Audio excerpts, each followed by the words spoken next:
যা চাই সব যদি দুনিয়াতেই পাওয়া যেত তাহলে এটা দুনিয়া না, জান্নাত হয়ে যেত।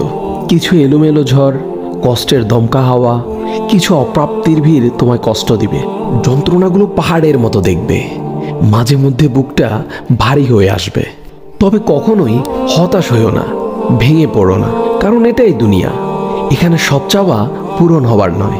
মন যা চায় তাই যদি পেতে চাও তবে অবশ্যই তোমায় জান্নাতে যেতে হবে। সেখানে তোমায় আর কোনো কষ্টই ছুতে পারবে না। এই যে ছোটোখাটো কষ্টগুলো তোমায় আঘাত করে, এগুলো মূলত তোমায় জান্নাতের নিকটবর্তী করে এবং আল্লাহর সন্তুষ্টির দিকে দ্রুত গতিতে নিয়ে যায়।